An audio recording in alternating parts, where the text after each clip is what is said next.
నమస్కారం అండి. Mega family అంటేనే సినిమా చరిత్ర అంటారు, కానీ వెనకబడింది అని కొంతమంది విమర్శలు చేస్తున్నారు టాలీవుడ్ నుంచి. దీని గురించి ఏమంటారు? ఏడ్చారు ఎవరెవరో ఎన్ని మాటలు మాట్లాడితే దానికి సమాధానం మెగా అభిమానిగా నేను చెప్తాను. యూజ్లెస్ ఫెలోస్ ఎవడో మాట్లాడాడు. మెగా ఫ్యామిలీ సినిమా ఇండస్ట్రీలో వెనకబడ్డ పెట్టండి బాబు. ఎప్పుడు గత 20 సంవత్సరాలుగా ముందే ఉంది. అన్ని ఫ్యామిలీ కంటే ముందున్నది ఏదైనా ఉందంటే అది మెగా ఫ్యామిలీ. అంతమంది హీరోలు ఎవరి దగ్గర ఎక్కడన్నా ఉన్నారా? లేరు కదా. కాబట్టి ఏంటంటే మెగా ఫ్యామిలీని తక్కువ చేసి మాట్లాడాలని కొంతమంది సన్నాసులు ఎక్కువైపోయారు. ఏమి చేతగాక ఏవో మాట్లాడాలి, ఏదో పాపులారిటీ కోసం ఎడుతున్నారు తప్ప మెగా ఫ్యామిలీ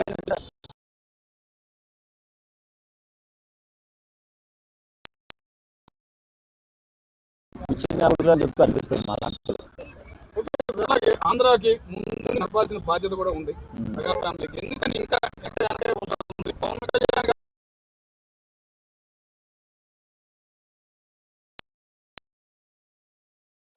రాజకీయాలలో మా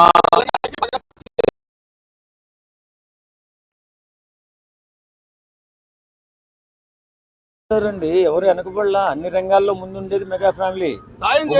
ఉపద్రవాలు వచ్చినా ముందుండేది మెగా ఫ్యామిలీ. ఎప్పుడు గత చరిత్ర చూసుకున్నా సరే, చిరంజీవి గారు హీరోగా మొదలైన తర్వాత ఎక్కడ ఏ ఉపద్రవం వచ్చినా, ప్రకృతి వైపరీత్యాలు వచ్చినా అండగా ఉండేది, తెలుగు రాష్ట్రాలకు అండగా ఉండేది మెగా ఫ్యామిలీ.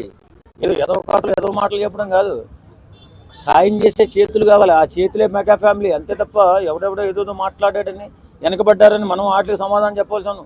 మెగా ఫ్యామిలీ అంటే వేళ అన్ని రంగాల్లో ముందున్న ఫ్యామిలీ ఏదైనా ఉందో మెగా ఫ్యామిలీ. రాజకీయ రంగంలో కూడా వేళ పవన్ కళ్యాణ్ గారు అలాంటి నిక్కర్చైన నాయకుడు అసలు ఇండియాలోనే లేడని చెప్పుకుంటున్నారు అందరూ.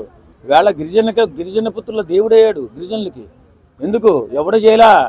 భారతదేశం స్వతంత్రం వచ్చి 78 సంవత్సరాలు అవుతుంది.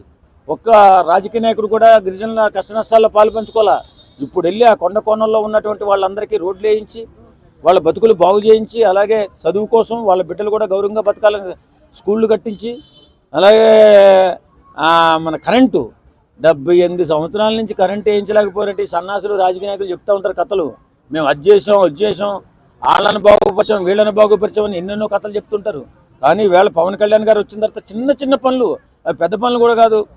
ఈయన కేంద్ర ప్రభుత్వం దగ్గరికి వెళ్ళి 2150 కోట్ల రూపాయలు తీసుకొచ్చి గిరిజన పుత్రుల జీవితాలను బాగు చేయడానికి ప్రయత్నం చేసిన వ్యక్తి ఎవరున్నారు? పవన్ కళ్యాణ్ గారు. కాబట్టి మెగా ఫ్యామిలీ అనేది ఎప్పుడూ కూడా ప్రజలు బాగుండాలి, ప్రజలకు అండగా మనం ఉండాలని చెప్పి తప్పించే ఫ్యామిలీ ఏదైనా ఉందంటే మెగా ఫ్యామిలీ. రాజకీయ నాయకుల గురించి చెప్తారండి. రాజకీయ నాయకులు 100 కోట్లు ఖర్చు పెట్టి 1000 కోట్లు సంపాదించే నీచులు. వాళ్ళ గురించి మెగా ఫ్యామిలీని జత చేయకూడదు, వాళ్ళని పోల్చి చూడకూడదు. కాబట్టి నేనేం చెప్తానంటే, కష్టాల్లో ఉన్న వాళ్ళని సాయం చేయడం, ఆపదలో ఉన్న వాళ్ళని ఆదుకోవడం చేసేది మెగా ఫ్యామిలీ. 100% mega family. రాసి పెట్టుకోండి, మెగా ఫ్యామిలీ.